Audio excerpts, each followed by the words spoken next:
बेरोज़गारी मुझे नहीं लगता है आज़ाद भारत में कभी भी इतनी चरम सीमा पे रही होगी जो आज है।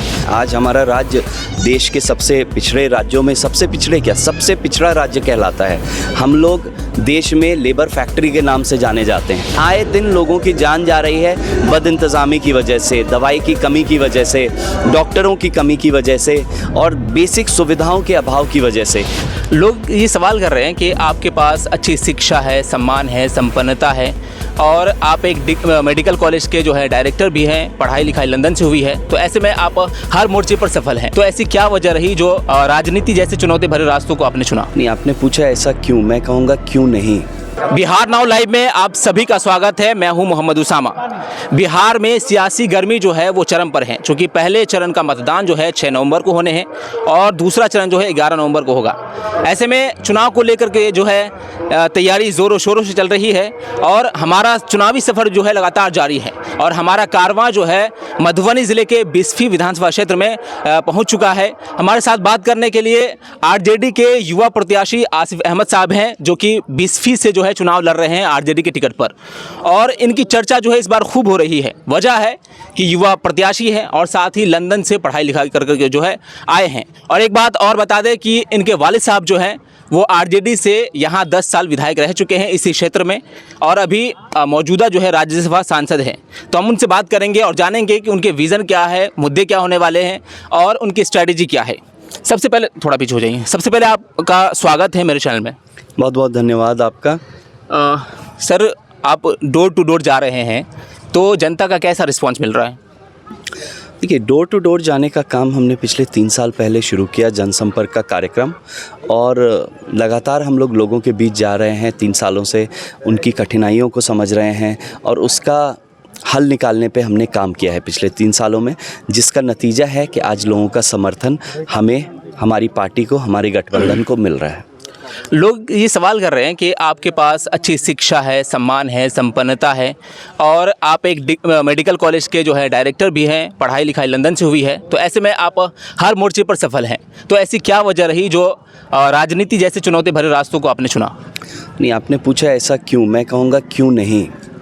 अगर एक पढ़ा लिखा समृद्ध युवा भी अपने समाज के लिए नहीं सोचेगा, अपने क्षेत्र के लिए, अपने लोगों के लिए, आप बताइए कौन सोचेगा, कौन करेगा? आज हमारी आबादी 60% है, युवाओं की आबादी मैं बताऊं बिहार में 60% है। अगर हम भी अपने क्षेत्र का जिम्मा नहीं उठाएंगे तो कौन उठाएगा? बस इसी सोच के साथ मैं आया हूं। राजनीति एक अच्छा प्लेटफॉर्म है। ये बताइए कि आपको जो है राजनीति में अप्रोच किसने किया, आपके वालिद साहब ने या आपने खुद तय किया? नहीं, मैंने खुद तय किया। मैंने 3 साल संघर्ष किया, मेहनत किया, पार्टी के सर्वे को टॉप किया। मैंने 3 सर्वे हुए पार्टी के, तीनों सर्वे को मैंने टॉप किया और फिर पार्टी ने मुझ पे भरोसा जताया। ये सवाल है कि आपको जो है बिस्फी की जनता क्यों चुने? आप ऐसा क्या अलग इस बार देने वाले हैं बिस्फी को? देखिए, बहुत सारी प्रॉब्लम्स मुझे दिखती हैं। अगर मुझे लगता कि मेरा विधानसभा बहुत समृद्ध है, डेवलप्ड है, तो मैं अपने जीवन में खुश रहता, अपने काम कारोबार में लगा रहता। लेकिन मैं देख रहा हूं कि हमारे लोग काफ़ी पिछड़े हैं, हमारा इलाका काफ़ी पिछड़ा है और बेसिक सुविधाओं की भी कमी है। रोड नाले की बात मैं नहीं करूंगा, क्योंकि रोड नाले की बात हर कोई करता है, हर जगह करता है। मैं बात करूंगा शिक्षा की, मैं बात करूंगा स्वास्थ्य केंद्रों की, स्वास्थ्य सेवा की। मैं बात करूंगा कि आप देखिए, आज कहीं भी हमारे गांव में, पंचायतों में कहीं भी लाइब्रेरी की सुविधा नहीं है जहां बच्चे बैठ के पढ़ाई कर सके, कंपटीशन की तैयारी कर सके।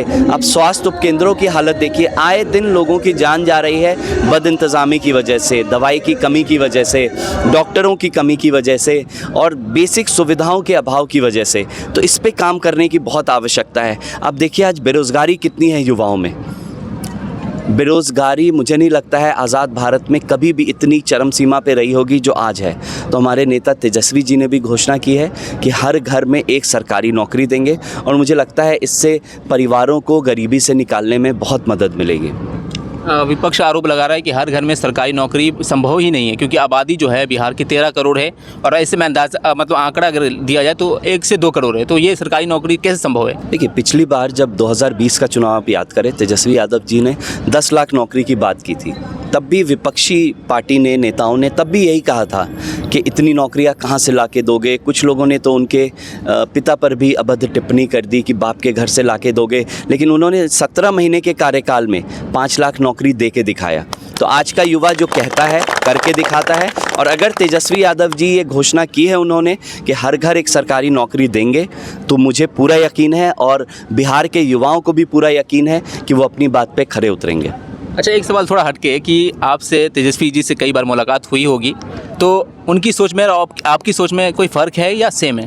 नहीं, हम लोग एक स्कूल में भी पढ़े हैं दिल्ली में, तो उनकी भी सोच वैसे ही है जैसी हर युवा की सोच होती है। हर युवा चाहता है उसका समाज तरक्की करे, उसके लोग तरक्की करें, उन्हें बेहतर रोज़गार के अवसर मिले, बेहतर शिक्षा का अवसर मिले, बेहतर स्वास्थ्य की सुविधाएं मिले। तो उनकी सोच बाकी युवाओं की सोच से कुछ अलग नहीं है और मुझे उम्मीद है कि हम लोग मिलकर एक बेहतर समाज का निर्माण करेंगे। यहाँ के जो भाजपा विधायक है मौजूदा हरिभूषण ठाकुर जी, वो आरोप लगाते हैं कि एक राजा का बेटा जो है राजा बनने जा रहा है, तो वो जनता की समस्याओं को क्या समझेंगे? वो तो कभी ज़मीन पर उतरे नहीं। कि कौन क्या कहता है इस पर टिप्पणी मैं नहीं दे पाऊंगा, मुझे नहीं पता उन्होंने किस कॉन्टेक्स्ट में क्या कहा है। लेकिन मैं पिछले 3 सालों से गांव-गांव जाकर संघर्ष कर रहा हूं, लोगों के बीच जा रहा हूं, गर्मी में, धूप में, बारिश में, ठंड में। 3 सालों से मैंने मेहनत की है और उसका नतीजा है कि आज युवाओं का, लोगों का, माताओं बहनों का मुझे समर्थन मिल रहा है। तो इस बार जो है किसकी लहर है, आपकी या भाजपा की? देखिए, लहर के बारे में मैं नहीं जानता हूँ। मैं इतना जानता हूँ कि मैंने बहुत मेहनत किया है और मैं निरंतर मेहनत करता रहूँगा। चाहे मैं चुनाव जीतूँ या हारूँ, मैं लोगों के बीच बना रहूँगा और लोगों की समस्याओं को निरंतर उठाता रहूँगा। बिहार में जो है बिहार में मुस्लिम और यादव का जो है समीकरण कोर वोट बैंक माना जाता है। ऐसे में आप इसे समीकरण मानते हैं या विजन? देखिए, मैं न जाति की राजनीति में विश्वास रखता हूँ, न धर्म की राजनीति में विश्वास रखता हूँ। मैं सिर्फ़ और सिर्फ विकास की राजनीति में विश्वास रखता हूँ और मेरा यही काम रहेगा आने वाले दिनों में।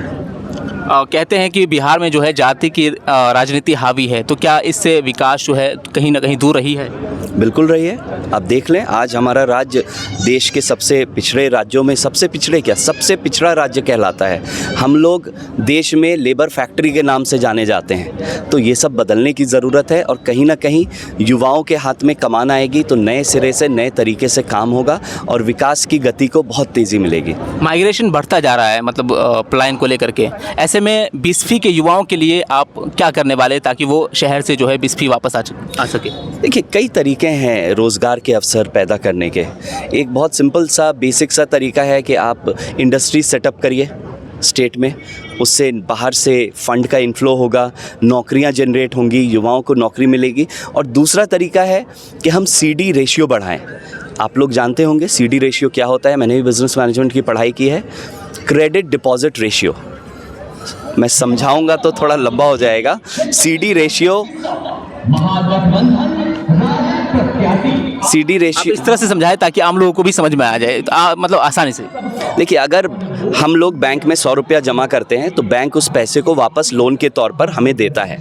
तो महाराष्ट्र का अगर आप एग्जाम्पल ले, गुजरात का एग्जाम्पल ले, वहाँ CD रेशियो 98% है। मतलब अगर वहाँ के लोग 100 रुपया जमा करते हैं बैंक में तो वहाँ का बैंक 98 रुपये वापस लोन के रूप में उनको देता है। लेकिन बिहार में CD रेशियो है 40%।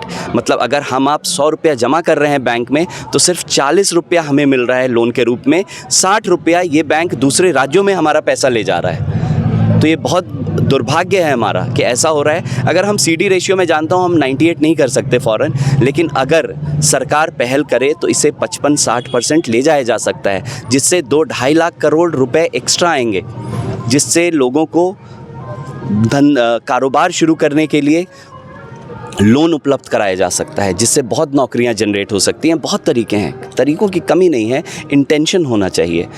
विपक्ष की तरफ से ये कहा जा रहा है कि आपके वालिद साहब 10 साल विधायक रहे और पिछले चुनाव में जो है वो शिकस्त मिली और भाजपा के विधायक से, तो इस बार आप मतलब चुनाव मैदान में उतरे हैं आप, तो क्या लगता है कि टफ होने वाला मामला? देखिए, लोकतंत्र में जनता मालिक है।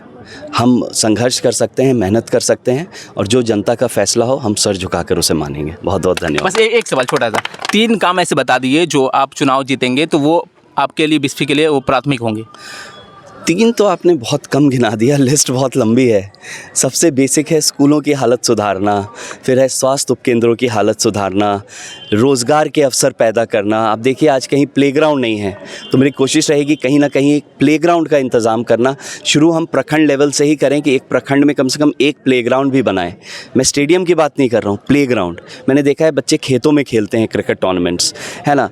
फिर आपको है लाइब्रेरी की सुविधा कहीं नहीं है पंचायतों में। लाइब्रेरी की सुविधा होनी चाहिए जहां बच्चे स्कूल के बाद भी पढ़ सके। किसी को कंपटीशन की तैयारी करनी है तो वो वहां जाकर पढ़ाई कर सके। तो लिस्ट बहुत लंबी है, मैं कहां तक गिनवाऊं आपको। चलिए, बहुत बहुत शुक्रिया, आप अपना कीमती समय दिए। तो ये थे बिस्फी विधानसभा क्षेत्र से आरजेडी के युवा प्रत्याशी आसिफ अहमद साहब। उनसे बातचीत हुई और आगे भी हमारा कारवां जारी रहेगा, तो बने रहिए हमारे चैनल में।